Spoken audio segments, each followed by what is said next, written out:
in this episode. Think about like what evolutionary scientists observe. Like I always was fascinated when originally I was in primatology and I was reading these field notes. I actually went to Africa for 2 summers to study chimpanzees, but I was reading these primatological field notes of like, which always get left out of the scientific papers of like what they saw. Like they would see like, for example, like they would see an infanticide, right? Like they would see infanticide, they would see rape, they would see war when watching the chimpanzees, but they would just be collecting data as external, like, and you would get like these scientific reports about like rates of infanticide in this chimpanzee group or rates of, murder in this chimpanzee group or something, like a very cold analysis. But I'm saying that evolutionary biologists and anthropologists, they're super aware of the brutality of nature, but they're always studying it from an external point of view. Like it's not like they aren't getting raped. Like Yeah. their kid isn't being killed, right? They're studying it from an external point of view. But the challenge here, and this is like the deep challenge I think of Hegelian science, is what is Hegelian science? It's that the interesting thing about science is that it changes from pre-modern philosophy, where pre-modern philosophy is just contemplating substance, and and modern science is testing substance. It's testing it, it's experimenting with it, but where the limits of modern science are, the difference between modern science and Hegelian science, is that you can't only test substance, you have to test substance and subject. It's not only substance, it's also subject. So you're in the system. You are under the test. Your subjectivity is the test. Hey everyone, welcome to this conversation with the philosopher, teacher, certainly a teacher for me, and the founder of philosophy portal, Dr. Cadell Last. This was a far-ranging dialogue, and I've got to say, I truly was honored to have Cadell on. I've mentioned this to Cadell offline, that initially years ago when I started getting into Žižek and Hegelian philosophy, it was his series or his lecture series on Žižek's Less Than Nothing that really helped me understand the work. I mean, it's a dense text. In fact, if you haven't seen it, this is Žižek's tome. I mean, it's the kind of book that you read for a lifetime. And funny enough, I was kind of propagandizing or pushing propaganda, let's say, for Cadell and also on behalf of Cadell for him to do a philosophy portal course on this book in particular, Less Than Nothing, trying to study Žižek's work. And it's funny, I was asking for another course while he's in the middle of the Christian atheism course. Now, the reason I'm mentioning all of this is because, well, I assume Cadell might not be a stranger to you if you've been following my work on this channel for a while. I've mentioned his work, and a lot of the guests that have been on the podcast were also on Cadell's podcast, Philosophy Portal, and I think there's a lot of intermingling between the kind of the things we're interested in. But also, I would say, I still consider myself very much a student of what Cadell does, but he did mention that in many ways we have the same intellectual development as to how we got interested in this kind of Lacanian Hegelian philosophy, this kind of theory scene that you see really growing online, because like Cadell, I too am very much interested in the natural sciences, and I would say in many ways so much of my philosophy is really a philosophy of science, and that's what I'm interested in.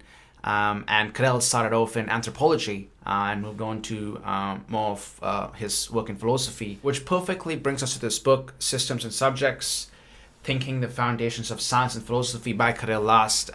Primarily, despite it being a far-ranging conversation, we did discuss this work by Cadell, and we touched on how Hegelian philosophy, what's its pertinence or what insights it can give us about science and the philosophy of science, and how to think of these foundations, especially in systems theory, and how we can think of subjectivity when trying to understand systems as such. And certainly Cadell does do that in this book by incorporating the work of the biologist Bertrand Lafay and bringing that work into dialogue with more cornel philosophy like Hegel, Heidegger, and of course Lacan and Žižek certainly. I should also mention the recent publication by Philosophy Portal, Logic for the Global Brain. Now, it is also a bit of a tome, so I still haven't gotten into it, but I'm certainly looking forward to diving into this book too. Just so much of the ideas here resonate with what I viscerally feel inside and what I see in the world. So I am hoping one day, I don't know if I should say this publicly, that I'll be at a point where I can even contribute to a work like this by Philosophy Portal. I did really enjoy reading the editor's note and the foreword by Dan Lagana from OG Rose, and I'm already intrigued, let's say. I'm already sold on the book. So, although we didn't really discuss much of this apart from kind of discussing Cadell's PhD thesis, a lot of this was really a work on the philosophy of science. I just got distracted by someone banging loudly outdoors. I don't know what's going on. Anyway, don't worry about it. Yes, this work was mostly on the philosophy of science and how, again, Hegelian philosophy, or that way of thinking, subjectivity, should be brought into how we think of science. Now look, as you can see, I'm kind of blubbering now. There's a lot I can say on Cadell and his work and the influence he's had on me. So all I can say is, look, I'm hoping this is the start of many more dialogues to come. And please go tweet at Cadell. Go and tweet at him. Go and comment on his videos. Do a Philosophy Portal course on less than nothing. Keep tweeting at him, spam him, email him, and then eventually he'll get to it. Alright, before we continue, as per usual, a quick PSA. You may be aware that I've mentioned multiple times I'll never have advertisers or sponsors on this podcast. I simply don't have anything to sell you, and I deeply do believe that we live in a society of excess and overconsumption, and I don't want to contribute to that by selling you more things. That being said though, forgive the tautology, we ultimately live in the world we live in, and I can't continue this project and sustain it if I don't have any kind of financial support. So as uncomfortable as this makes me feel, I sincerely would like to ask you to consider supporting this podcast financially. Needless to state, your listenership and viewership is more than enough support. However, if you have the means, please do consider supporting me on Patreon, Substack, or even PayPal. And if you're wondering what are the perks, what are you gonna get? Nothing. Absolutely nothing, because I'm not selling you anything. You're not buying anything, but rather, if this podcast, if the work I've done has brought you any kind of value, if you've learned something new, do consider supporting me on these platforms, but to reiterate, only if you have the means. Alright, back to the episode. As I was saying in that note, I recently did start a Patreon account, so do consider supporting my work if you found any value here at all. There are no perks, there's nothing behind the paywall. It's not me trying to sell you anything. It's simply if you think my work is worth paying for, the free work that's out there. So yes, I'd really be grateful if you could do that. I get really weird asking for money. It's just, anyway, I'm sure I'll get over this. A bit of a formal introduction to Cadell Last. Dr. Cadell Last is an anthropologist and Hegelian philosopher who is interested in biocultural evolution, mind-matter relations, and speculative futures. His PhD thesis, Global Brain Singularity, focuses on all three of these topics. He's the author of Systems and Subjects, Enter the Alien, and many other interdisciplinary books. Dr. Cadell Last has taught multiple courses on Hegel's Science of Logic, Sigmund Freud's Unconscious, Alenka Zupančič's What is Sex, and is also the founder of Philosophy Portal, an education platform focused on teaching the foundational philosophical discourses of the modern world. With that being said, here's my conversation with Cadell Last. Cool, Cadell. Yeah, as I said, thanks for being here. I've been looking forward to this for a while. Not to flatter you too much, but as I told you years ago, I used your series on Žižek's Less Than Nothing, your free series to real. It was just a real resource of education for me to understand the work of Žižek, but not just Žižek, but even kind of at the time, this sort of speculative Hegelian the way of thinking, and like how to think the negative, how to think logic, and so on. So that being said, though, what I primarily want to discuss today, as we planned, is your book, Systems and Subjects, which I know isn't your latest book.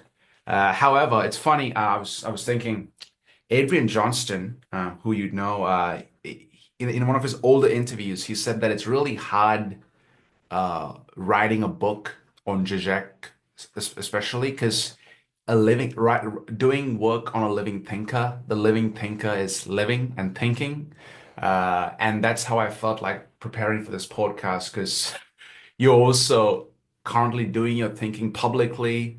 So I have a set of questions I wanted to ask you last month, but now they've changed because you're doing your own thinking, and you do it so publicly, and so you could be on a Theory Underground podcast or you could do your own podcast.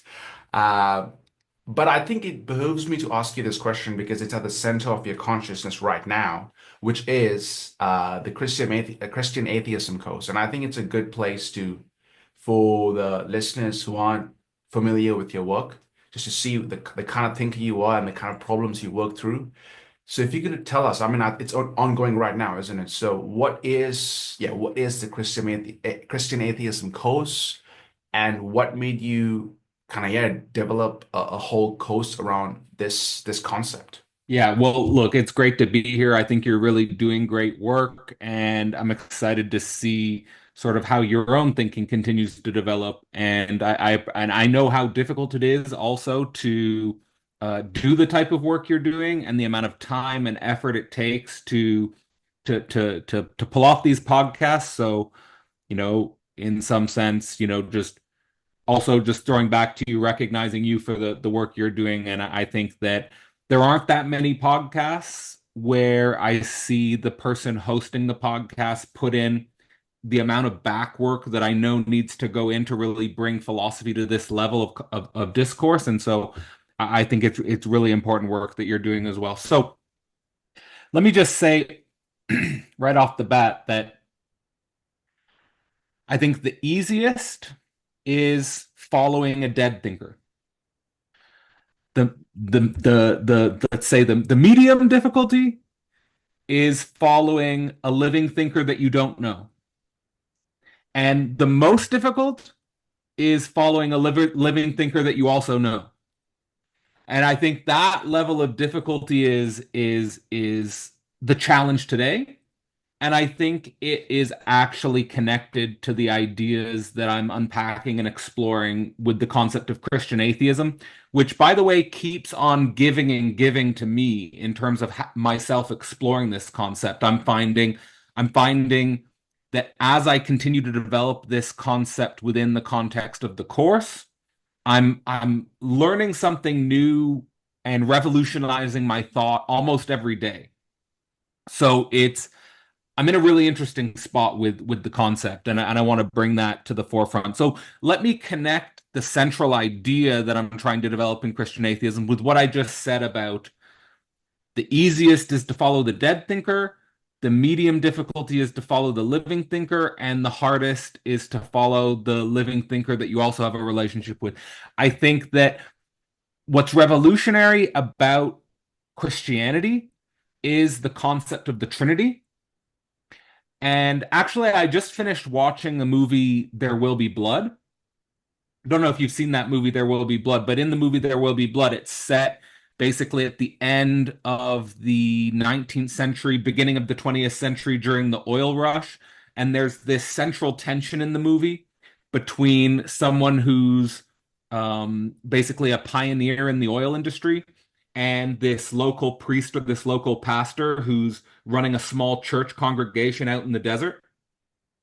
And this tension between them is fascinating. It is in some sense a Christian atheist tension in the movie that's being dramatized between the guy who's a pioneer in the oil industry, who you could say is the atheist, and this Christian pastor who's running a small town pastor in the desert. And this pastor is basically using the Trinity in an extremely superstitious and I would say non-philosophical way, in the sense that he is completely leaving the Trinity shrouded in obscurantist representation and mystery. And ultimately, this causes his own undoing. And I think that what I'm trying to do with the concept of Christian atheism is raise the concept of the Trinity to a philosophical concept so that it can actually be thought by secular subjectivity, which is, I think, allergic to the type of obscurantist representations which often are characteristic of pre-modern religious subjectivity. So the Father is something that I'm trying to relate to as basically the concept of the big other. The Son is basically something I'm trying to relate to as a form of subjective destitution. And the Holy Spirit is something I'm trying to relate to as basically a type of network subjectivity, which is increasingly, I think, necessary today and perhaps relevant to the idea of systems and subjects. In terms of what I was saying about the level of difficulty of following a dead thinker, living thinker, and living thinker, I think that following a dead thinker is basically having a big other, right? It's having a father. And the reason why the father or the dead thinker is in that position of the father is because the father doesn't actually exist. The father is in some sense imaginary. And that's why it's easier. That's why it's easiest to to follow a dead thinker, because you don't have to really contend with the living thought of that thinker. That thinker can remain in some sense an imaginary representation at a distance. And it can remain an ideal. And it can remain an ideal that's never shattered.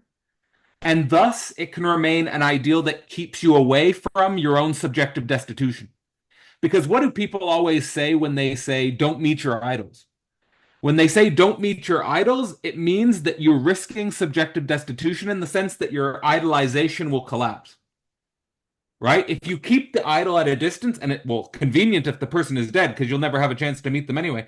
But if you actually meet your idol and this idealization collapses, actually what you're scared of is your own sort of inner world collapsing, which is sustained by this idealization, which is sustained by this figure of the big other. So you're keeping at a distance the possibility of subjective destitution.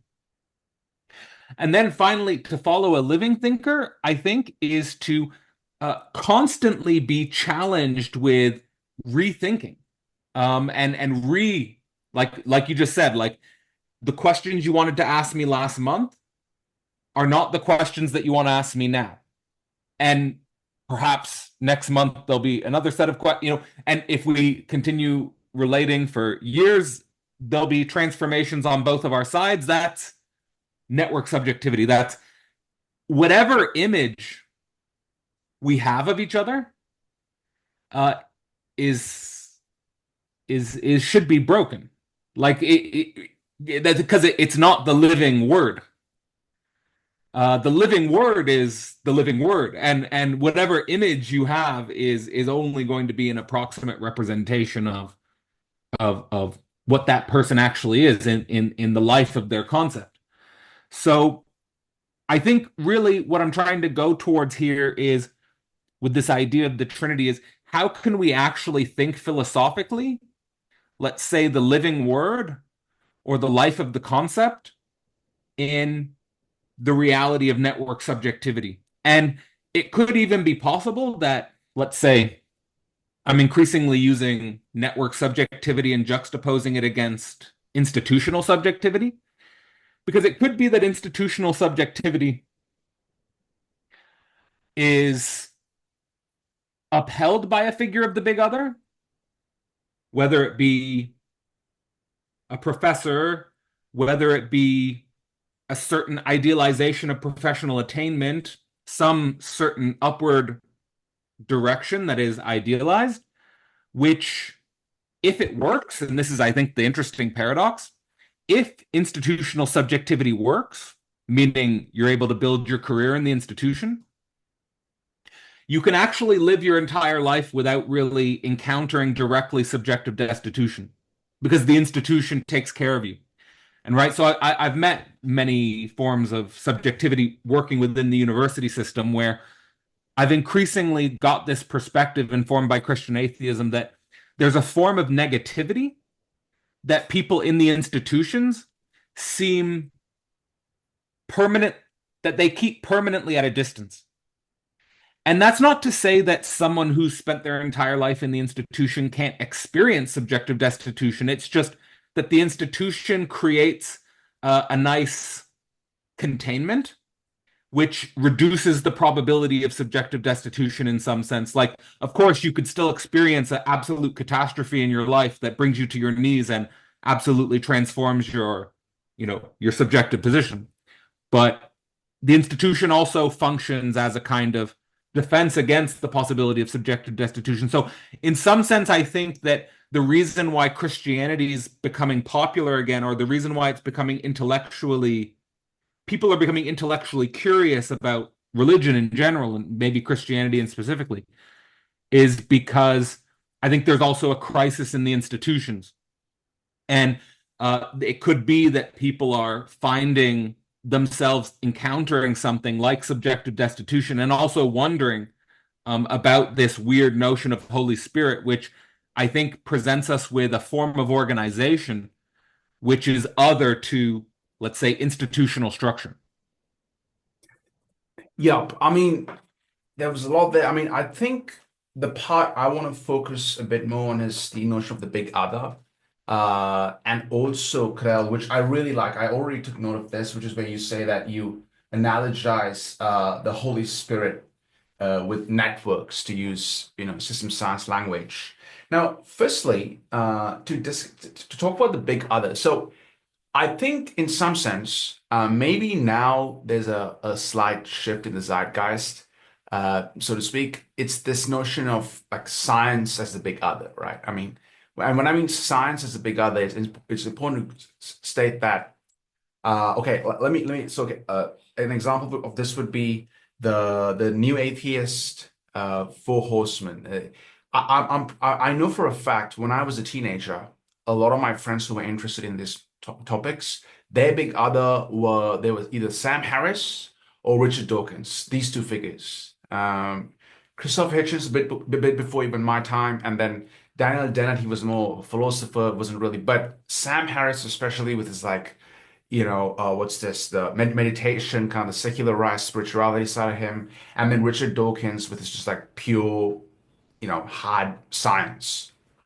And the problem though is, and this again goes back to this something where in this book, Systems and Science, Systems and Subjects, where this notion of the interior life. So your first chapter is Dasein's Interior, which is the chapter I read most closely, because I think that's the part where a lot of these topics of having a big other or subjective substitution, they speak to this notion of the interior life.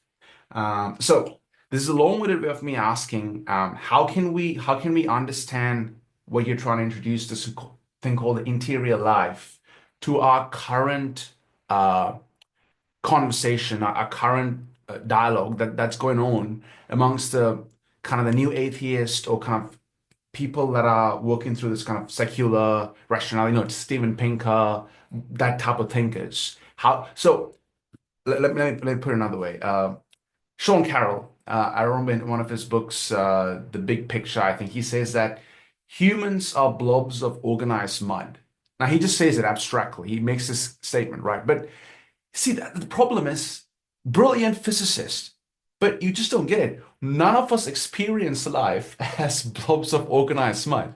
Like you can tell me that all I am is a blob of organized mud, but how can you, like, I wake up in the morning and I look at my life, I don't experience life like a blob of organized mud. Like that's in some sense, a meaningless statement. I don't even know what that means. So I guess my question would be, for the kind of the big other of our time, which is like scientifically driven thinkers, how can we think the subject? How can we speak of the interior life without falling into some kind of new age spiritualism, Jungian archetypes, that kind of, where Jordan Peterson has gone, where he's trying to convince Richard Dawkins that dragons are real, So there was a lot there, I know, but I'm just curious to hear your thoughts on that, because I think without a doubt, the Christian atheism project is at a philosophical level, trying to introduce this notion of the interior life into more of these questions around ongoing in our kind of intellectual milieu. Yeah, okay. So I can definitely work with this, and for the context for people who are interested in getting into systems and subjects, when you ask the question, how can we think the subject? My approach to thinking the subject in systems and subjects is basically the challenge of taking system science as an interdisciplinary field par excellence and basically forming a dialectical meta-dialogue throughout the whole book between system science as an interdisciplinary science and continental philosophy. Because I think continental philosophy, and so that's like on a low key, like that's structuring the whole book, is a conversation constantly between these two disciplines. And in some sense, that represents systems and subjects. For Like sure. a system science represents thinking systems in a scientific interdisciplinary way. And subjects is basically, I'm trying to get at the nature of the subject through the history of continental philosophy, which I think provides us with the resources to precisely think the subject in a non-regressive, non-reductive way. So in terms of why the book starts with interior life, in some sense, the book starts with interior life so that we can get to a form of exteriority, which is not excluding the subject, but actually lifting the subject up.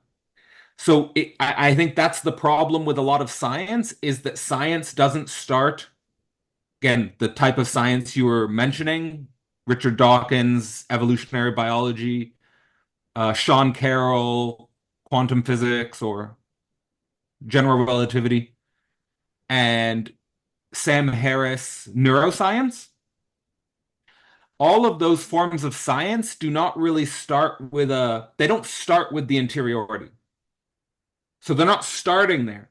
Now, I'm not ending there, right? I'm starting there.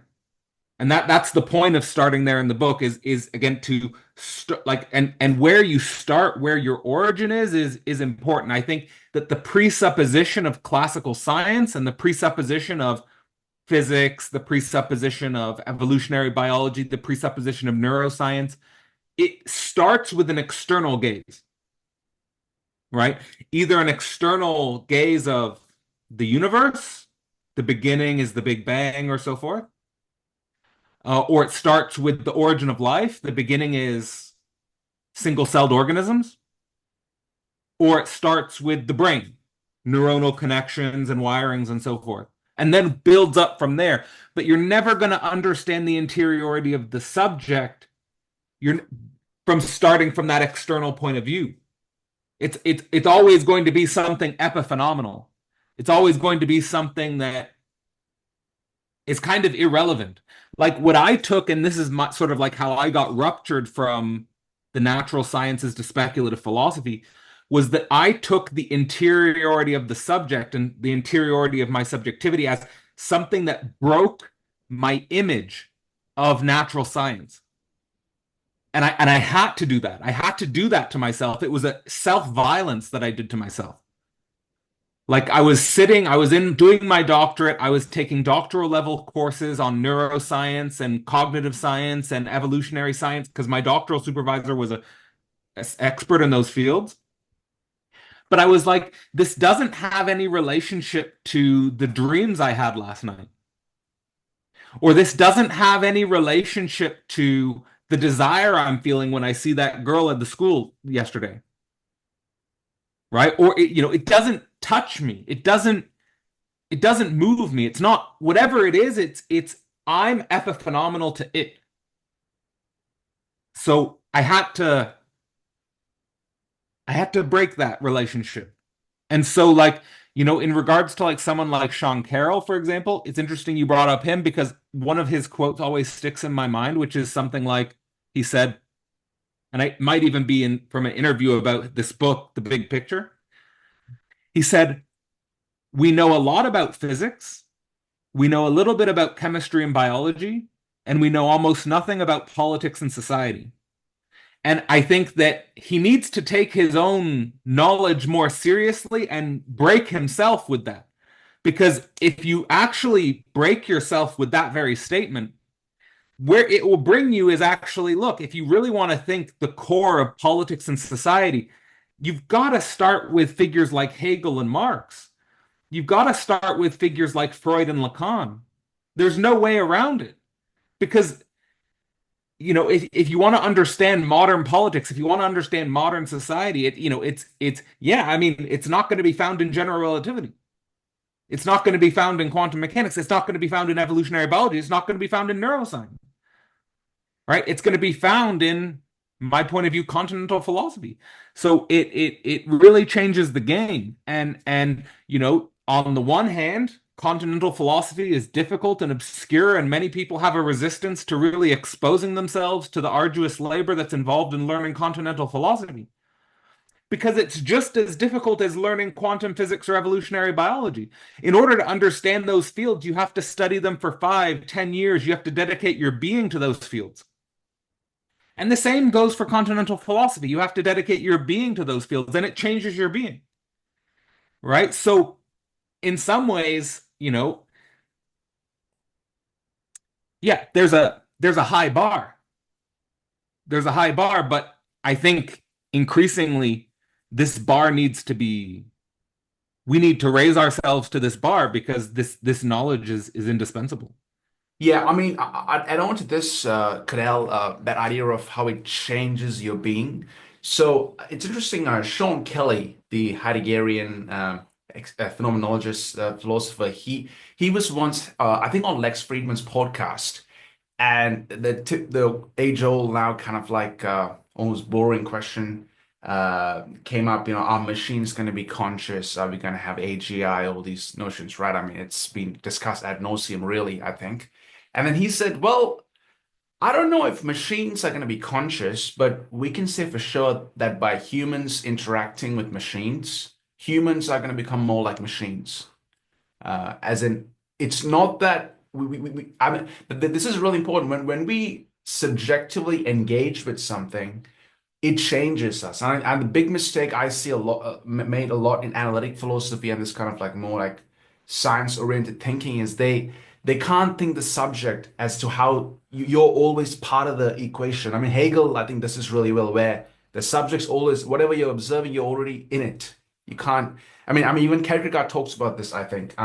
However, that being said, now I'm probably gonna hystericize this conversation a little bit and kind of be the hysterical student. So everything you said, at a very almost visceral, existential level, I agree.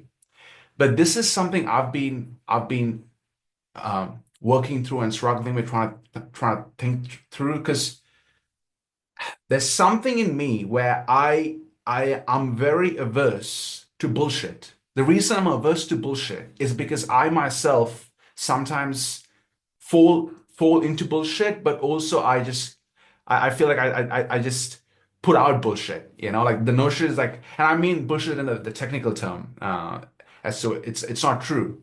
So it's kind of why, for me, when it comes to especially science, I'm like, okay, how can I keep bullshit away from science and philosophy? And one way I've been thinking about this is like the simple way of segregation and categories is that, so Michael Strevens, this philosopher of science I spoke to a few years ago, actually, he wrote this book called The Knowledge Machine. And his whole thing is, so everything you describe, here's where I'm going to hysterize the conversation. Everything you articulated, it's true about science. Science will never account for subjectivity. In fact, Galileo, one of the godfathers of science, he said that science shouldn't account even for quality. It should just be about quantity. And he's saying that's what science should be. Science should simply study systems, empirically. It's formalism and empirically. It should not think about these questions of the interior life or Dasein, all these questions brought up by continental philosophy. That should be left to, let's call it a certain type of philosophy, or maybe more broader the humanities. So to an argument like that pertaining to science, and since we are, after all, this book is about the foundations of science, how would you respond to an argument like that? That no, science should, because if the moment you bring in the subject, a lot of bullshit can get in the way. And again, case in point would be someone like Jordan Peterson, who kind of brings in like a lot of his kind of conservative politics into science, and then brings in like Jungian archetypes and kind of almost like to a level of like a pervert would do in the psychoanalytic language. In any case, yeah, how would you respond to an argument like that? Great. So you mentioned Jordan Peterson, and there was just that huge conversation between Richard Dawkins and Jordan Peterson where you get this sort of juxtaposition between like the archetype of a rational scientist, right? Like if like there is an archetype for a rational scientist, it's Richard Dawkins. Like I mean, you couldn't get, and like he plays the part so almost comically well. Like Yeah. he's comically the part, and non-ironically inside of his own subjectivity, he's playing that part, and what I mean by that is like, if I'm speaking to, the BS detector for science, I mean it's, Richard Dawkins is probably insanely uncomfortable engaging dialogue with Jordan Peterson because he's constantly trying to detect BS, right? Like and like what like and you could imagine like inside Richard Dawkins' head is like, how much is this that Jordan Peterson's saying is complete BS, or is there anything here that I can pull out as like a rational kernel that I could possibly engage in? Like you could imagine that's how his mind's working. But one of the interesting dimensions of that conversation relate to the question that you're asking me here, which is basically Jordan Peterson was saying, aren't you open to the possibility that a non-scientific dimension underpins the scientific enterprise itself? And Richard Dawkins conceded, yeah, that's totally possible. Or Jordan Peterson also said, don't you think it's possible that Christianity functioned as some sort of historical precondition for the emergence of the scientific enterprise itself? And Dawkins also sort of mildly agreed and basically said something like, even if that's true, I'm only vaguely interested in it, or it's only vaguely interesting. And something like, that doesn't necessarily mean that I'm any more likely to trust the truth propositions of Christianity, even if that's true. Right? But the point he's conceding there is that the scientific enterprise as a historical phenomenon has a non-scientific underpinning, some perhaps you could say a metaphysical underpinning, and that all metaphysical systems are not the same. There's differences between different metaphysical systems. And certainly the Western metaphysical system was Christianity, and that Christianity in some sense could have played some historical role setting up the preconditions for a society in which the scientific enterprise was possible. Now, in regards to, I'm just sort of setting the scene there for what I really want to say, which is that this question of quantity that emerges in Galileo, okay, because Galileo is really the birth of modern science in many ways. And his emphasis on quantity, his emphasis on mathematization, occurs at a certain historical moment. It doesn't just pop out of nowhere, right? It's at a certain historical moment that Galileo emphasizes quantity and emphasizes the importance of mathematizing nature, as opposed to, in the context of the disagreement between Peterson and Dawkins, mythologizing nature. Right? I mean, in many ways, this distinction between facts and myths can be located right at this wedge of modern science with Galileo and the quantification and the mathematization of the universe, right? Now, here's what Hegel does. And what Hegel does is he does a science of logic, right? So Galileo's doing a science of nature. Galileo's doing a science of physics. And Hegel's doing a science of logic more than 2 centuries after Galileo. Again, the historical dimension here is important. Because we're talking about setting the preconditions for something to arise. So what happens is when we focus exclusively on quantity, a certain quantity builds up.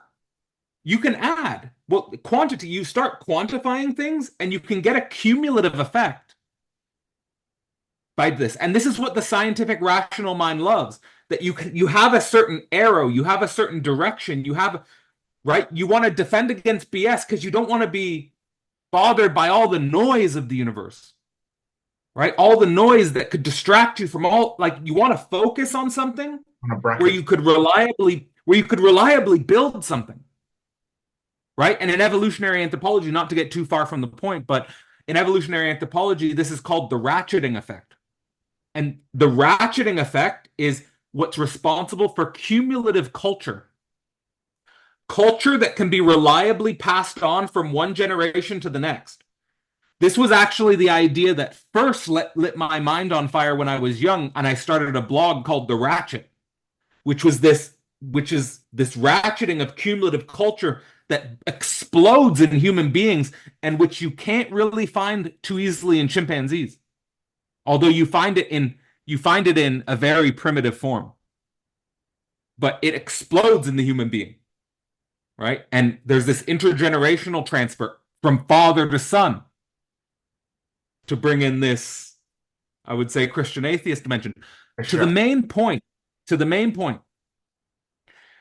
this quantitative increase, which gets really formalized beautifully in modern science, leads to something qualitatively different.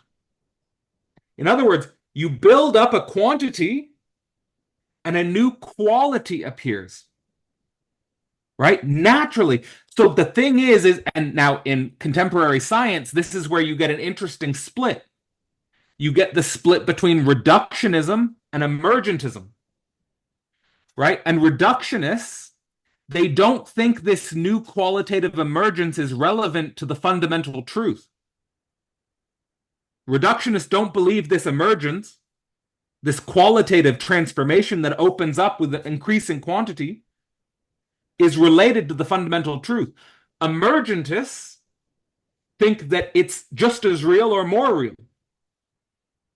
than the fundamental base level of reality. In other words, the fundamental base level of reality versus the qualitative emergence that opens up in history.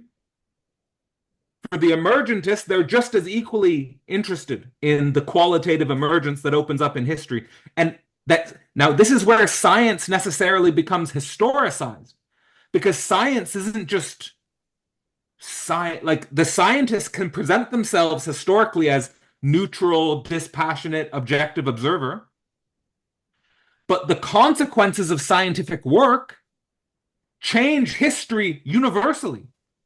Which is actually the way, like, scientists, the work that they do and the quantitative methods and the quantitative processes that they unleash on human history lead to artificial intelligence, genetic engineering, nanotechnology, robot, and so forth. And that has universal consequences for everyone, doesn't matter. So that's actually, when you follow this line of reasoning, I think that's actually like the most logical way out of postmodernism. Because the most logical way out of postmodernism is to recognize science is not true because it's objectively describing reality out there. Science is more true than other discourses because of the universal effects historically. Like, science produces, again, artificial intelligence, genetic engineering, nanotechnology, which change the conditions of social life historically for everyone, no matter what the culture is. China, Africa, Europe, Americas, whatever. And none of the pre-scientific mythological narratives do that. in that sense, they're all equally irrelevant on the terms of science and the way that I'm articulating science. But even Richard Dawkins is not thinking about science in this way. Like when he was thinking about, like when he was saying, like when Dawkins was saying what truths are important to him, he said the age of the universe, the age of the earth, the history of life. And then as like a passing reference, he said like sending rockets to Mars. But like it's actually the fact that science could, for example, help us colonize Mars is actually a universal transformative effect, social historically. Like that's actually what's revolutionary about science. And yeah, it's underpinned by human mythological systems because humans are going to have to endure these transformations.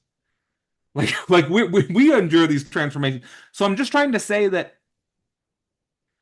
if you take seriously the history of science, and to me, what I'm saying now, to me, is more like in some sense, it's taking science more seriously than science than like a reductionist scientist. Because I'm saying no, like we have to think about how this is transforming the whole planet. If you take seriously the history of science and you historicize science and you pay attention to the way that science, through this quantitative buildup, leads to a qualitative transformation, which you can't predict in advance necessarily. It's unpredictable. That's another interesting thing because internal to reductionist science, they put so much emphasis on predictability. They put so much faith. They put so much faith in predictability that they undermine their own ability to understand the history of science and the way that it leads to unpredictable outcomes. And so what I'm saying here is that when you understand this on the level of what I would say is Hegel's science of logic, when you understand that way, you realize that science dialectically in some way undermines itself and needs to be hystericized unto itself. Like in some sense, like because I started in the natural sciences, and through just naturally following the natural sciences, I had to hystericize myself. Right? Internal to science. And I think this is my challenge for scientists. Is that, yeah, follow science, like, but don't be so scared that when you really follow science to its limits, that you have to self-hystericize yourself. This is anyway. That I'm not sure. Yeah, you can take that wherever you want. Oh, no, of course, of course. There's a lot there. I mean, I think I was gonna leave this question for later, but now we're here, so I might as well ask it. So the notion of historicizing yourself and the notion of this, how science does this almost like violence to our historical condition, what we are right now. On the Theory Underground, I think the Epic Marathon live stream, when you guys were discussing Nick Land and accelerationism, you asked the question, and unfortunately, I think just because of the time, you couldn't really go much deeply into this. You asked the question, will anything human make it to the future? And I've been thinking about that probably the past 2 or 3 years. This has really been the question I've been tackling with, even though I wouldn't even call myself someone who's worked through accelerationism the way, for instance, Michael Downs has. I'm kind of like I sort of like Žižek said, I think they're a bit too optimistic. They're a bit too the accelerationists. So I'm curious, Cadell. Again, a very open-ended question. So please take this where you want to take it. Along this line of discussing where how science emerges, the violence it's doing to our historical condition, but even the kind of the retroactive violence they just even to the past in that sense, like give it new meaning in the past. Yeah, will anything human make it to the future?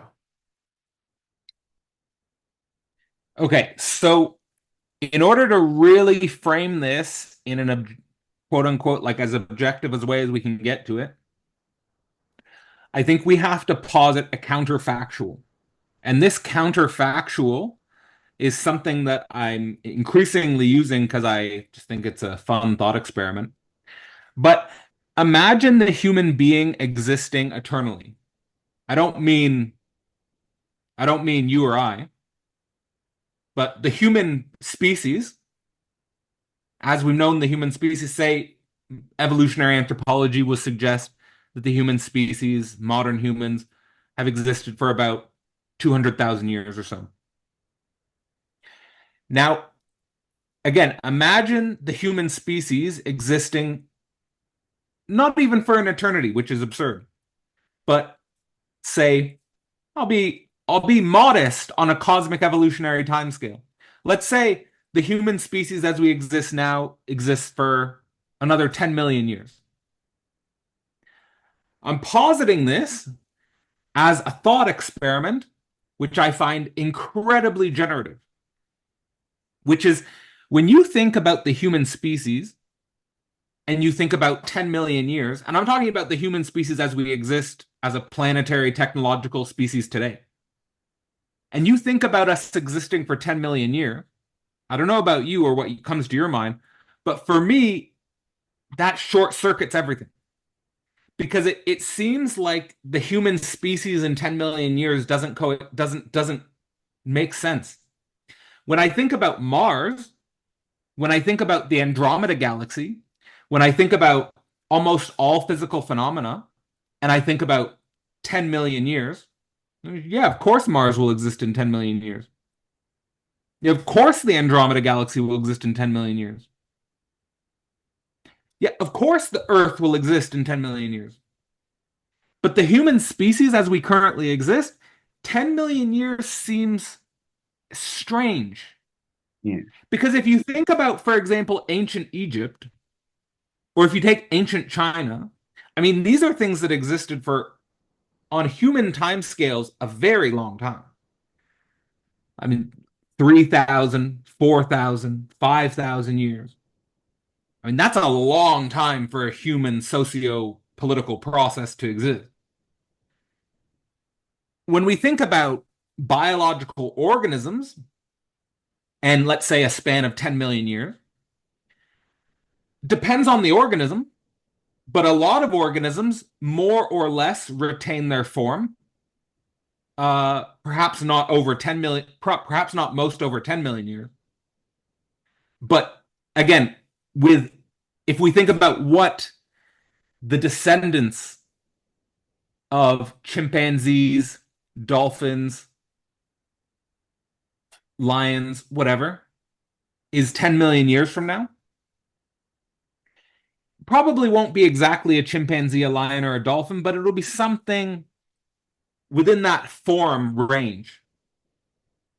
You know, it will have gone under change. There are some organisms like the coelacanth, which have mostly remained unchanged for hundreds of millions of years, but that's a rare exception. Usually there's more, and it's environmentally determined. I'm basically just throwing out this thought experiment to say, whatever the human species is, whatever the human organism is, it's always given the appearance to me of something that's a process of transformation that is much more that is much more a bridge to something else than it is internally consistent within its own identity eternally. Now, religions historically and let's say pre-modern human subjectivity tend towards a view of the human that kind of eternalizes the human form and thinks about it in an eternal way. However, I don't think that really survives or holds up to the evolutionary universe. And I mean, as soon as the evolutionary universe sort of emerges within science, you get like philosophers like Nietzsche saying, we're a bridge to the overman. And what have you done to overcome the human condition? Like, what have you done to overcome the human being? Right? I'm not saying Nietzsche is right there. I'm just saying that this sort of philosophical thought emerges here at this site. And I'm not saying that I know what the future of the human species is. A lot of what I'm trying to do in my doctoral thesis, Global Brain Singularity, is kind of revolutionize the concept of evolution through taking seriously what I call techno-cultural evolution as an independent evolutionary process obviously connected to biocultural evolution, obviously connected to biochemical evolution, but a qualitative emergence of evolution, which could lead to something else. And obviously that's where my thought and Nick Land's thought in some ways collide, even if I would take a different approach to Nick Land. Nick Land himself is a philosophical symptom of this problem. And I think more and more philosophical attention needs to be brought to it. In fact, my interest in philosophy comes from confronting this problem. Because, again, I was internal to the natural sciences. I was an evolutionary scientist. I was doing my background research in my doctoral thesis on trying to revolutionize the concept of human evolution. And internal to that struggle, I recognized the need for philosophy. And so that's kind of, I mean, I could talk more and more about that, but I'm just saying that more just setting the stage for like how my mind processes that tension and how to think that tension. Ultimately, the canary in the coal mine for this issue is the question of reproduction. And that's an evolutionary canary in the coal mine. And what I mean by canary in the coal mine is just a metaphor for if you're looking for the seeds or the sign that there might be something not quite right internal to the human species, you have to look to reproduction, evolutionarily speaking, because reproduction is the whole name of the game. Differential survival, differential reproduction, natural selection, sexual selection. And the weird thing about the human species and modernity, or the weird thing about the human species and our modern technological environment, is that we, as opposed to biological organisms, tend to reduce our reproduction when we come into abundance. Abundance, yes. Whereas as soon as we come into abundance, reproduction goes down. There's many factors. A lot of it has to do with education. A lot of it has to do with more self-reflection on our own being. The more has to be that a lot of the things that were mediated by religious givens become our own existential choice, which is like a evolutionary pressure for more philosophy. It's almost like there's an evolutionary pressure for philosophy because all of the things that used to be handled by religious cultural givens are now the domain of an existential choice that you have to make, and which is actually kind of dizzyingly, disorientingly vertiginous, like Catherine Everett will say in her book on vertigo. Vertigo. Yeah, but hey, I almost called you Hegel. Yeah, but Cadell, isn't this where Freudian slip? Isn't this where I think beautifully this connects back to subjectivity? Because you see everything you describe right now, this notion of thinking evolutionarily in a biological system. If you think evolutionarily, yes, it's reproduction. That's fundamentally the question. Even if you come to the level of the selfish gene, meme theory. However, and here's where I think if we bring in the psychoanalytic toolkit, it's not about reproduction, it's about enjoyment. And I think that's where, so it's this contradiction that I'm trying to work through, this notion of you could make the evolutionary argument for every other phenomena you see in any kind of system, really. I mean, well, at least any kind of living organic system. But when we speak of humans, we can't speak in those terms. We need to speak in terms of enjoyment. So, and that's where I guess once again the subject. That's we need to start thinking about the subject. So yeah, this is where I'm trying. Yeah, please go ahead. Yeah. So, absolutely. So like that. So this is the zero level tension here. You're absolutely right. So the zero level tension here and how this appears, and this is also the point of systems and subject, is try to present these meta level tensions that appear internal to the historicity of science. And so that this is a big focus of part 2 of the book, which is basically, historically speaking, internal to the scientific universe. You have a tension between Darwin on the one hand which is, of course, focusing on reproduction, and Freud, on the other hand, which is focusing on enjoyment. And both of them are accepting the presuppositions of the evolutionary universe, but they're putting a different focus on it. One's putting the focus on reproduction, one's putting the focus on enjoyment, or one's putting the focus on, you could even say, repetition of enjoyment, as opposed to the reproduction of the organism.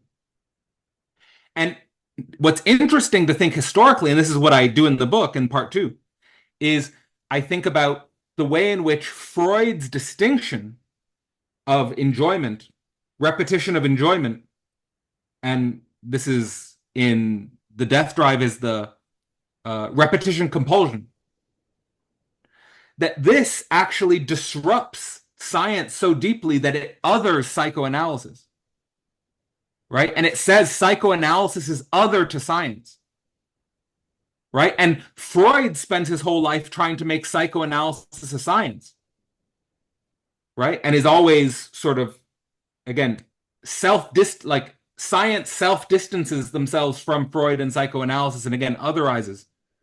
Because of this issue, because of this tension, because it's an issue of the unconscious subject, which the ego finds incredibly disturbing and inherently disorienting, because it is.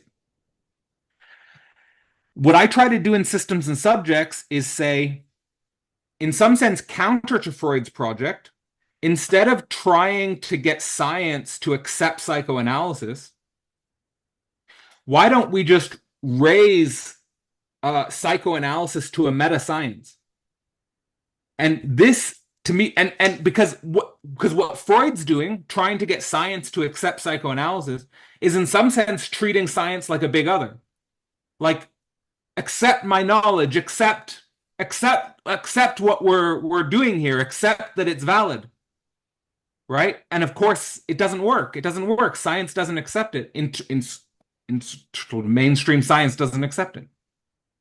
So the solution here is just stop treating, let's say, mainstream science, reductionist science as the big other. It's not valid. And like, for example, in the conversation between Richard Dawkins and Jordan Peterson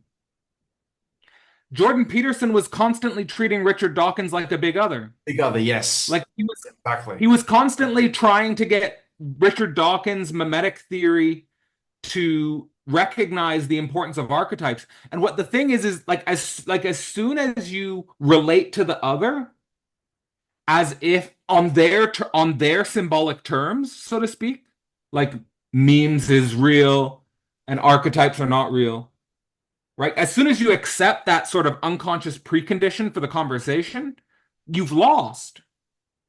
Like already you've lost. Already the conversation is going to go in that direction. So in some sense, what I'm trying to do in Systems and Subjects in part 2 is basically say, no, Freud, you don't need to treat science like a big other. We can just basically treat this as its own project, which is internal to the scientific universe, but not reducible to the scientific universe. It's actually, and this is what Lacan does. And like what Lacan does is say that psychoanalysis is not reducible to science, but is only possible within a scientific universe. In other words, science was a precondition for psychoanalysis to emerge. In the same way that perhaps Christianity was a precondition for science to emerge, science was a precondition for psychoanalysis to emerge. And then you could ask yourself another further question, is what does psychoanalysis establish as its own historical condition of possibility for something else to emerge, right? And I think that's actually where we are. Where we are right now is at the limit of psychoanalysis, and we have a question of what does psychoanalysis make possible, which was not possible before psychoanalysis. And that's the type of question that I'm trying to get into in Systems and Subjects. Well, yes, I mean, I would say this is, again, as Žižekians, so the possibility, opening up the possibility is that this is where Žižek took psychoanalysis from the clinic, brought it to philosophy, critical theory, brought it to even in some sense sociology in a certain way, and yeah, I mean, would you say sort of these things like well, I mean that probably is a bit unfair. I was going to say the notion of like accelerationism, all this ongoing dialogues regarding like, will a human make it to the future? Whether that's opened up by what psychoanalysis did, but I would still say it's more of it would really be capitalism and science that opened up the next possibility, which is accelerationism. Yeah, excellent, Cadell. There was a lot there. So one thing I want to ask. I think what psychoanalysis does is within the context of capitalism and science, psychoanalysis gives us another reflective tool for thinking about the modes of enjoyment that open up within that horizon. Right? Like psychoanalysis is not necessarily interested in, let's say, like the internet as such or technological gadgets as such, but the modes of enjoyment that human subjects can experience because of the horizon that now exists, right? And I think that, for example, someone like Isabel Millar is asking those questions with her book about basically psychoanalysis of artificial intelligence, which is centering on this question of jouissance, of enjoyment, internal to the universe of sex bots and artificial intelligence and so forth. Yeah, as in like it's not about if AI can think or AI can reason. It's does AI enjoy, and that's the question, right? Yeah. I see. It's like a toolkit to describe this phenomenon or speak about this phenomenon. Okay, Cadell, I want to touch on a bit more on your PhD dissertation, global brain singularity, but also, and I couldn't read this book because I lacked the time and energy, the recent publication by Philosophy Portal. So this notion of the global brain. Logic for the global brain. I'll ask the question this way. Let's speak ontology for a moment. And the reason I'm bringing in ontology here is, look, I don't think this notion of we've really moved to a place now where we've kind of moved away from kind of the almost like the 20th century Vienna Circle atomistic kind of thinking, with people like Whitehead, with the process philosophy. Kind of even with someone like Carlo Rovelli that fundamentally says that what's fundamental is events, it's not objects. And then now, I mean, what's really in vogue is this new form of idealism, panpsychism, or mind at large. So we've really this question now is currently it's in the spotlight. It's people are talking about this notion of systems of the whole, and to use a Hegelian language. Well, my question to you would be, firstly, can you outline what do you mean by a global brain and how it pertains to even your work with the systems theory? But then also maybe as a follow-up, if you could work on from that, as an Hegelian, what do you think Hegelian philosophy in particular has to uniquely speak to these questions pertaining to idealism or even like panpsychism or even these questions of where yes, like the notion that is consciousness fundamental. What do you think Hegelian philosophy will tell us uniquely to this kind of thinking? I mean, I know there was a lot there, but if you could work off that. Sure. Well, I mean, I think in terms of the concept of the global brain, that was basically how I came into my doctoral project, because my doctoral supervisor is, I would say, the pioneer of the concept of the global brain. And the reason why, and his name's Francis Heiligen, and if you look him up, he's a world-renowned evolutionary scientist. And I recommend his papers, Google Scholar, Francis Heiligen, and you'll find a lot of good stuff. So the reason why I was attracted to the notion of the global brain was because it offered, let's say, a more systematic, anthropologically robust way to think about technological singularity. Usually in technological singularity theory, there's just this hyper focus on artificial intelligence and its own capacity to recursively bootstrap itself beyond itself or beyond the human condition. Whereas the concept of the global brain is thinking about the whole system of technology. So it's a kind of anti-reductionist version of the technological singularity. That's how I think about it. I think about the technological singularity theory as kind of like a reductionist version of the global brain theory. And that's how I discuss it in the thesis. And the reason why the technological singularity theory is a little more reductionist is, again, because it hyper isolates artificial intelligence from the whole human system and the network of computers and the network of technologies of which it's dependent as well. Right? And it's kind of like the ecology in which it emerges and interconnects everything. Right? So the global brain I took to be like a more anthropologically, historically, systemically more robust concept. And I saw that also as a concept that was worth or that could contain my desire to develop this new theory of human evolution, which was capable of thinking not only biochemical evolution, but biocultural evolution and technocultural evolution as one process. Yeah. So the reason why the latest philosophy portal anthology is called Logic for the Global Brain is because basically internal to my own explorations in my doctoral thesis about the global brain and the evolutionary process, I recognize the need for both the science of logic as well as a more strong concept of the unconscious. Because I think what was missing from the global brain concept was basically the type of philosophy that Žižek's developing. And the deeper I looked into what was Žižek's influence, obviously the main influences are Hegel and Lacan.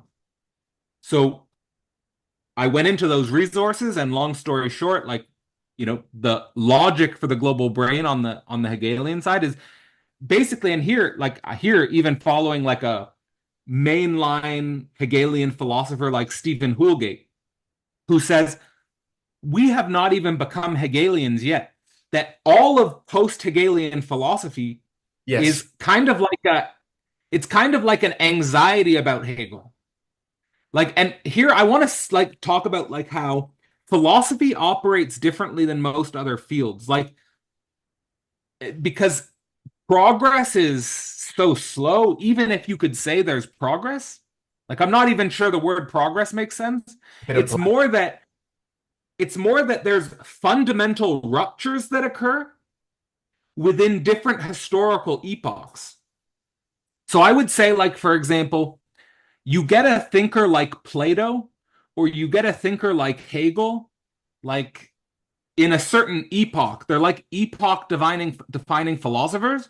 And then either you get like people who follow them in a form of imitation, or you get people who just use them as a point of negation. Right? And of course, like Plato and Hegel are both characteristic of being just people's points of negation, like anything but Hegel. Yeah. Totalitarian. Anything anything but Plato, right? Anything but, and in the same way as like Whitehead says about Plato, that all of philosophy is a footnote on Plato. You could say that all of modern philosophy is a footnote on Hegel. You could, like, I would want to, like, I would want to say, like, all pre-modern philosophy is a footnote to Plato, and all of modern philosophy is a footnote to Hegel. And this is basically, what am I saying here? So like very, I think concretely, because like notions like becoming, notions like process are very popular now. Basically, the elemental seed of Hegel's logic is that becoming is superficial, or process is superficial, unless you understand becoming as the vanishing of being and nothing. Becoming is the vanishing of being and nothing into each other. And this has not been thought seriously. Like, and now he's thinking about this logically. Of course, he's also thinking about how it relates to spirit and nature. But I think that, to me, the logic of being and nothing vanishing into each other is absolutely revolutionary when it comes to thinking about the unity of life and death, when it comes to thinking about the unity of pleasure and pain, when it comes to thinking about the unity of vitality and concept, when it comes to thinking the unity of subject and object. This this vanishing into each other of being and nothing is the truest, is a truer form of becoming. And if you don't understand that, that's how becoming, that's what becoming is, that you too easily fall into like a silly one-sidedness. So like you fall into like a life that can't think death, or you could fall into a death like a nihilism that can't think life, or you fall into like a life, or you fall into a vitality that can't think concept, or you fall into a conceptualization that's disconnected from life, or you fall into an object that's disconnected from subject, or you fall into a subject that's disconnected from object, or, you know, basically what the title Systems and Subjects is inspired by is the axiom that Hegel develops in the phenomenology that says everything, the true hangs on, that the true is both substance and subject. Yeah. But I'm just playing with that and saying systems and subject. And basically saying that instead of substance, which Hegel's deriving from Spinoza, that I use system, which is just, I think, a more modern way of thinking substance. Because even if you think of most process philosophers and interdisciplinary scientists today, they more think system than substance. And sure. and we could go into why that is, but I'm just saying here, I'm basically that's like the reason why I'm making that concession is because I'm not really responding to Spinoza in the way that Hegel's obviously responding to Spinoza. I'm trying to get a conversation between system science and continental philosophy. So that's sort of like, so I'm basically saying here, like this, the fact that becoming is the vanishing being and nothing is the seed, which Hegel calls the seed of the philosophical sciences, which is not a philosophy of science and is not a scientific philosophy. It's a philosophical science, or the science of the concept, or the science of the idea, to connect Plato and Hegel. Right? So it's not a philosophy of science like Thomas Kuhn or Karl Popper, and it's not a scientific philosophy like Karl Marx. Yeah, yeah, yeah. I mean, this notion of sorry, not system, subject as substance. In fact, I was just rereading Žižek's Sublime Object, just for some writing I was doing, and I've got the quote right here. So, for instance, Žižek says that Hegel asserts a previously unheard of division that runs through the subject as well as through the substantial order, collectivity, uniting the two. That is to say, what if the reconciliation between the particular and universal occurs precisely through the division that cuts across the two? So that latter bit, the division. I mean, I don't know how to even ask this question, Cadell, but okay, what I find that's lacking in the conversations, both in like the process philosophy or even like these notions of kind of like the modern idealism you see with people like Bernardo Kastrup, is this, they don't account for the antagonism. It's an unreflective one. Like that's it. It's like a monad. Yeah. It's a way, like, I can't stress this enough. When you include the subject into the truth, you're asking for a lifelong negativity. And like that's much easier to have an unreflective one. Like it's I can't stress like it, you're gonna, your life thinking process is going to be constantly disrupted because you and your vicissitudes are part of the truth. Correct. And there's some, you've got to think that. So, but it's also great because your thought can stay alive. Like your thought is constantly refreshed by the vicissitudes of your day-to-day life. But like, and also you have to like to think, here's the thing, to think, here's the challenge, I think, to think the one and history is the ultimate philosophical challenge. Like people always just want to think history without the one, or they want to think the one without history. because both are way easier. Like, right? Like, to think the one as history is incredibly difficult. Like, it's and to put it like, and now I'm obviously speaking, what I just was saying there was speaking in philosophical terms. But if I was just to speak in common everyday terms, it's like the challenge of a long-term marriage. Like, to think, like, for example, like, just to bring a concrete concept, like, to think a long this is what motivates me. Like, to think a long-term marriage is to think the one as history. Right? Very concretely. Like, what else is it? You're thinking about the one as history, and we'll think about a marriage. It's two elements which are opposite and which will never actually be one, and which will always have a gap, and which will always kind of misunderstand each other, and which will always kind of be missing each other constitutively, and which will always kind of be a bit of a surprise to each other, and is always kind of like the challenge of thinking what can't be thought. And that's what you have to, and that's the challenge. Right? So I'm using that as like even like the best example, I think, of but the stake.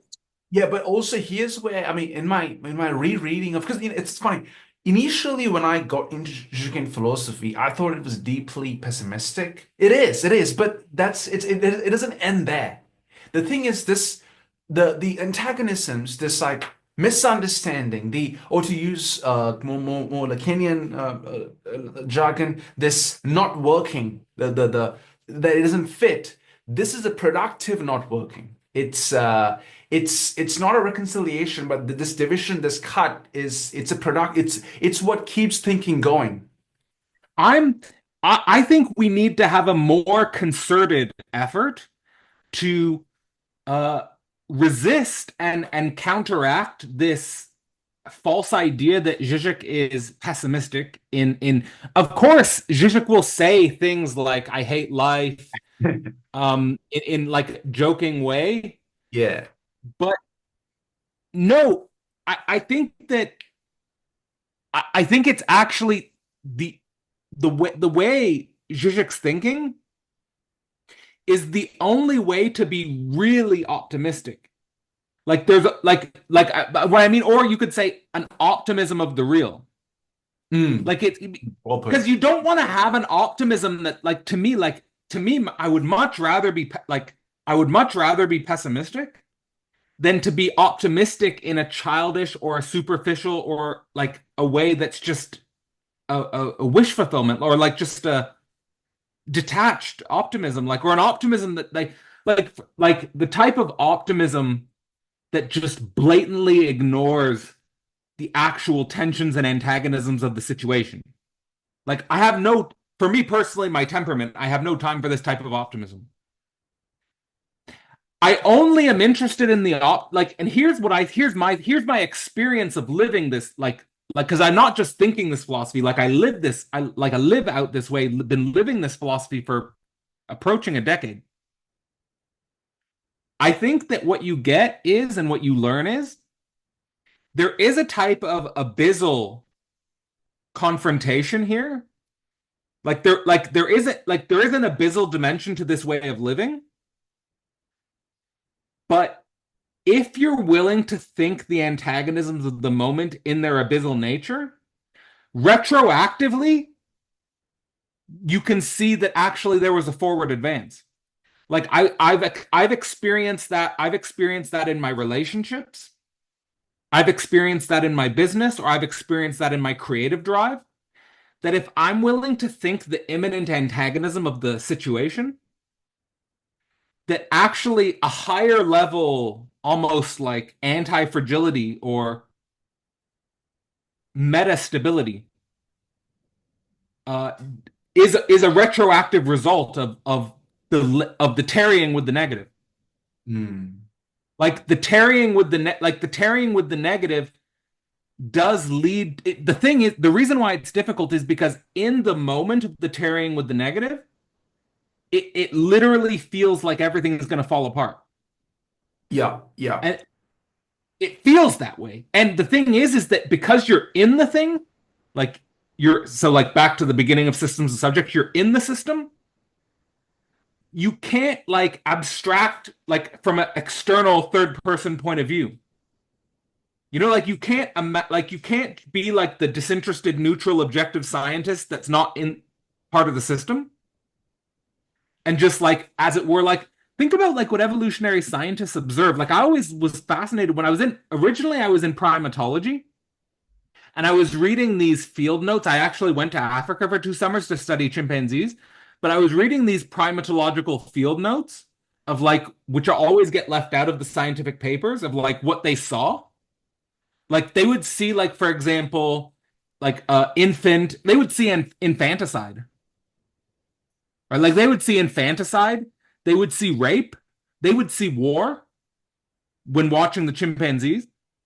But they would just be collecting data as external, like, and you would get like these scientific reports about like rates of infanticide in this chimpanzee group or rates of, murder in this chimpanzee group or something, like a very cold analysis. But I'm saying that evolutionary biologists and anthropologists, they're super aware of the brutality of nature. But they're always studying it from an external point of view. Like it's not like they aren't getting raped. Like their kid isn't being killed, right? They're studying it from an external point of view.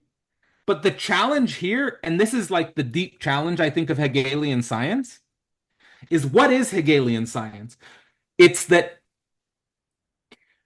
the interesting thing about science is that it changes from pre-modern philosophy, where pre-modern philosophy is just contemplating substance, and modern science is testing substance. It's testing it, it's experimenting with it, but where the limits of modern science are, the difference between modern science and Hegelian science, is that you don't have to, you can't only test substance, you have to test substance and subject. It's not only substance, it's also subject. So you're in the system. You are under the test. Your subjectivity is the test.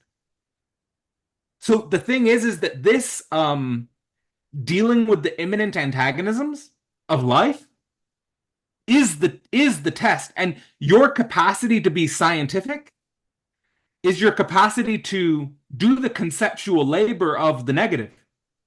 Like your conceptual tarrying with the negative is the test.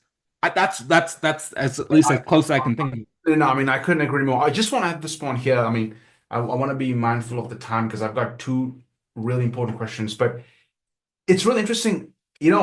I've spoken to a lot of Hegelian thinkers, and for some reason, a lot of them either haven't worked on, I don't mean like the scholars, I mean just like generally people like me who are neophytes interested in Hegel. They haven't really worked that much through Kierkegaard. And I would say this, Žižek makes this point in his interviews, but also in his writing, that Kierkegaard is most Hegelian when he thinks he's against Hegel. Because Kierkegaard, if you read Kierkegaard, he always makes this point that you are in the equation, you're in the system in that sense. And this is ultimately, for me, even Hegel's point. I mean, initially, I remember because I read Kierkegaard before Hegel, and I always thought of Hegel as is almost like what you describe, the caricatured version of Hegel, system, big system, and then, you're just like building this abstract philosophical system.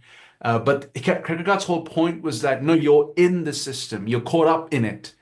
And that's why Žižek says that Kierkegaard is most Hegelian when he thinks he is being most anti-Hegelian. So I mean, I couldn't agree more. Cadell, I just had to make that point. But yeah, sorry, were you gonna comment on that? I just wanted to say that my main contribution to Logic for the Global Brain is a paper called Concept to Being, where what I try to do, and I tried to do this in the course, like it's almost absurd what I try to do in the course, but like in the paper, what I'm trying to do is actually apply the Hegel's logic of the concept and demonstrating that it actually allows you to map the way I've built Philosophy Portal. So I'm trying to say Hegel's system is not a big system external to me as a subject. Hegel's system is system and subject, which if you actually read the science of logic deeply and you can model your own subjective process can be modeled using Hegel's logic. It's system and subject. And in the class, I was even able to model myself to the point where I could identify where in the logic my current position of subjectivity was located and the contradiction that I was in. Like, that's the remarkable thing about Hegel's logic is like, he like with Spinoza, you're just getting a system of substance.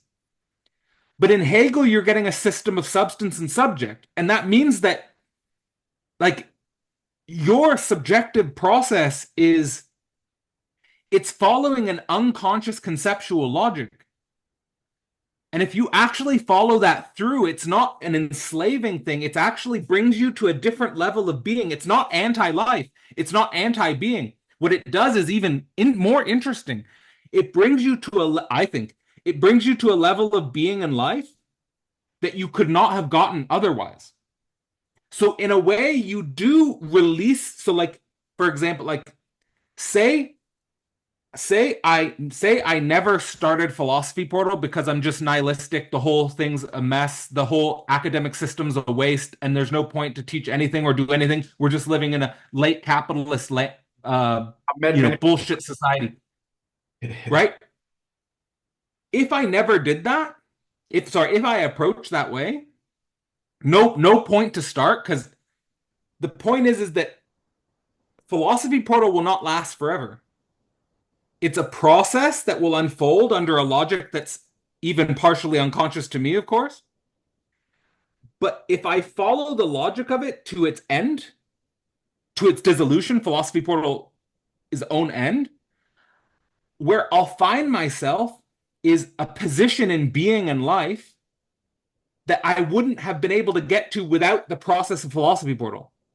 So the point is that if you unfold a conceptual logic, don't identify with the beginning. This is why people can't build something. The reason why people can't build something is because they identify too much with the immediacy of the concept.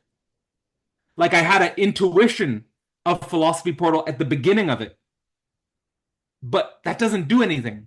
Like, it's a nice image, but you have to follow the mediation of it with all the surprises and negativities and all the practical bullshit of doing it.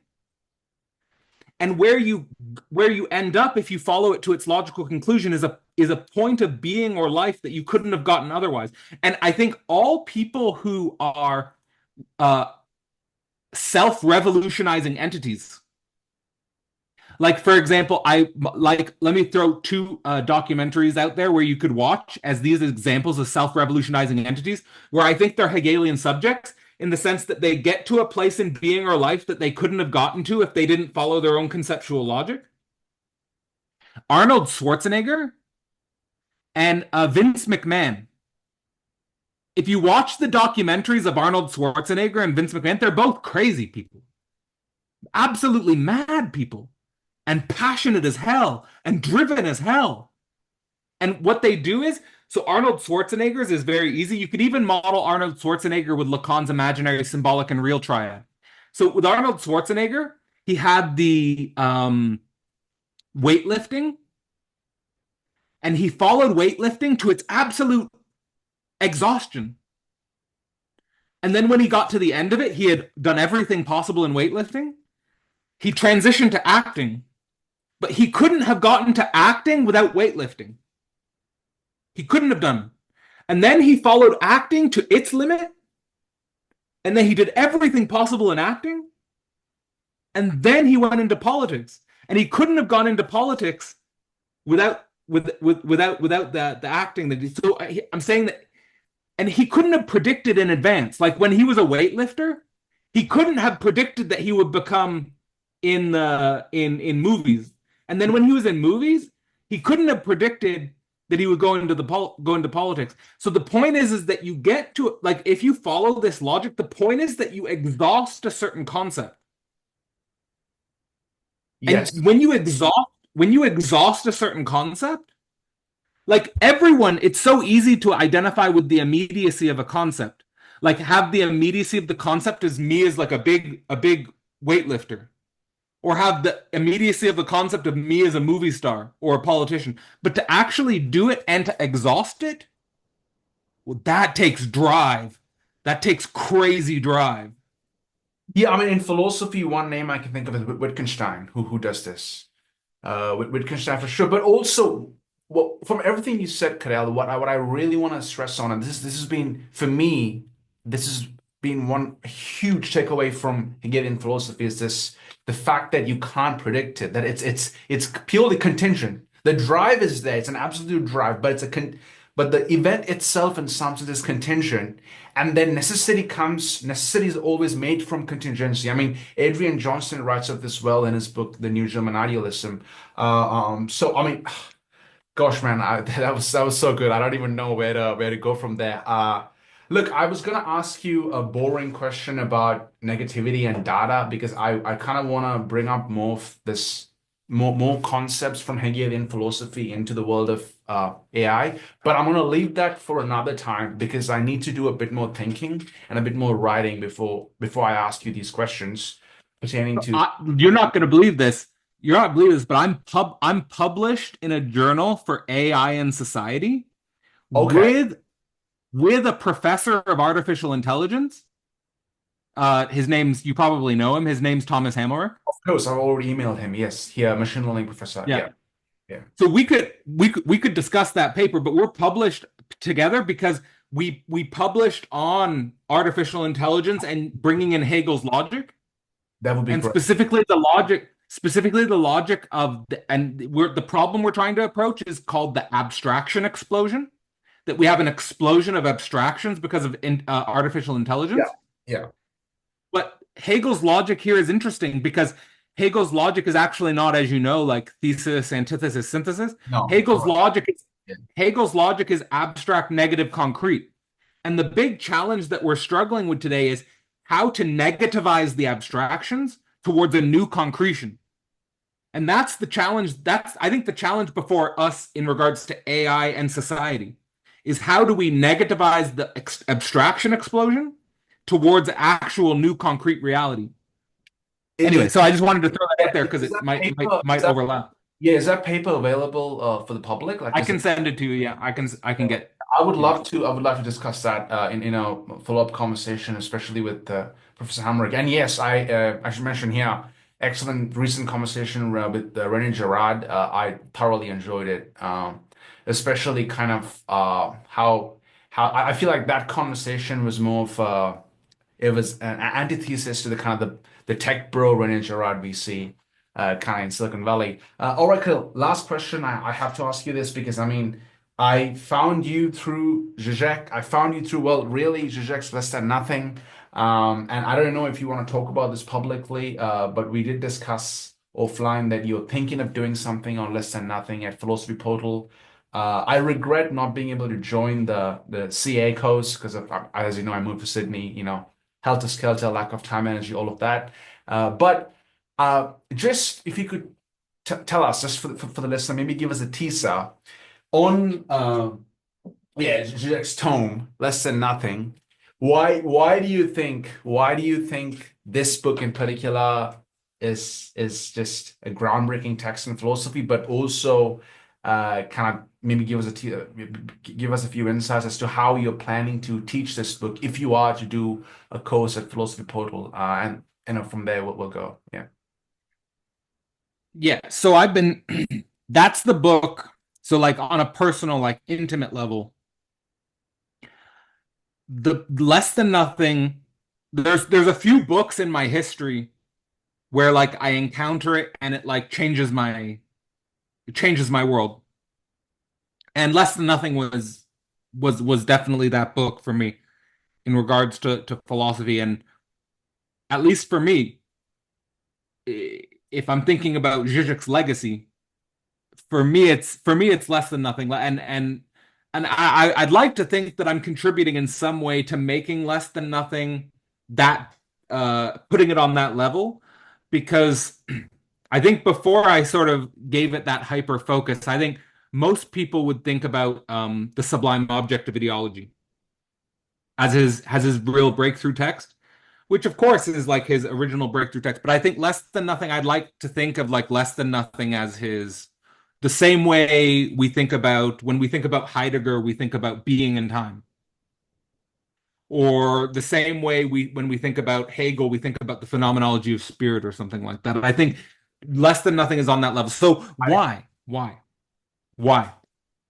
It's actually, I think, to me, a shame that he called it Less Than Nothing, because Less Than Nothing is actually like, it's a concept where I'm of the opinion, like I've spent enough time with it and like I feel like I've wrapped my head around it long enough. I think it's okay. I'm not like super disappointed he called it Less Than Nothing, but I don't think that's the concept that's really going to catch on, so to speak.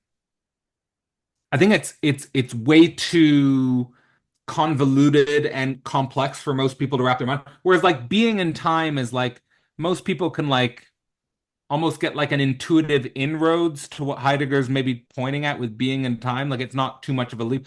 Less Than Nothing's difficult. He actually said in one of his interviews around the time of the release of that book that he was debating between calling the book Less Than Nothing and Eper si muove. And of course, the prologue of the book is called Eper si muove, and yet it moves. From Galileo. Which is, I think, getting at, which is Galileo. And he does a really brilliant little inversion with Galileo in the beginning, which I absolutely adore. But the reason why I think that book's important, and this is obviously massively simplifying, is that I think what Žižek's doing in Less Than Nothing is actually theorizing the immortal drive. And specifically, I think we have a theory of immortality in that book.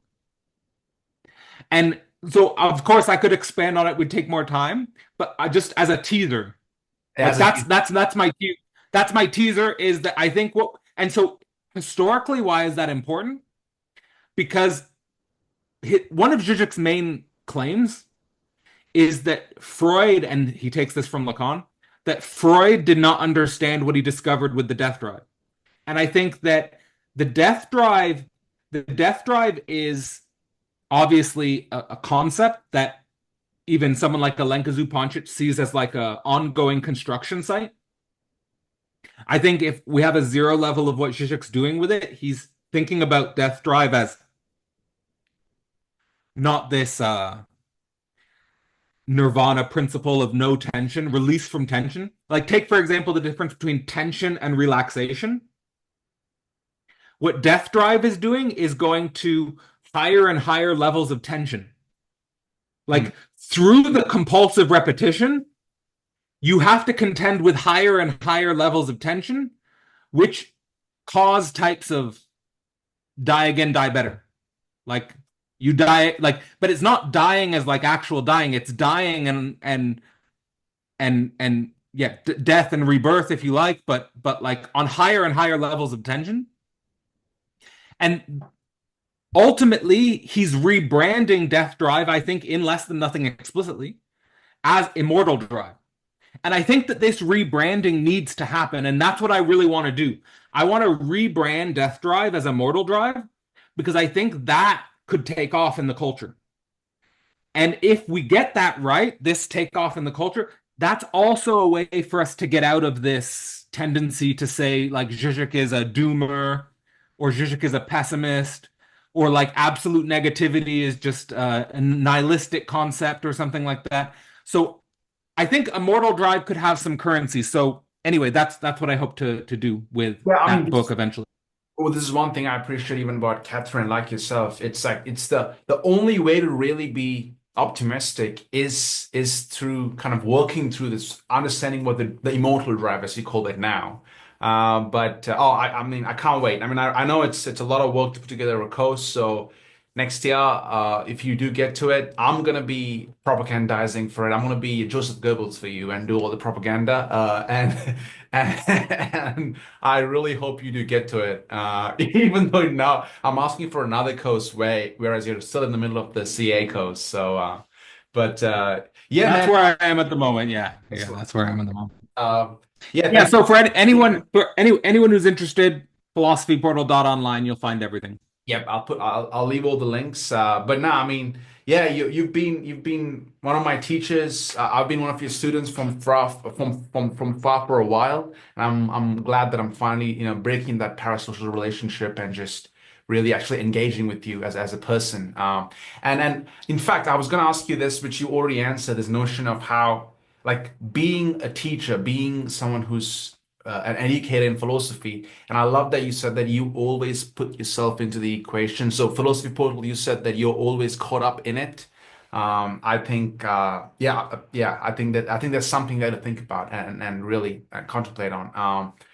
What more can I say? Thank you, Cadell. It's been an honor. Thanks so much, Rahul. Thanks for the work you're doing. Appreciate it, man.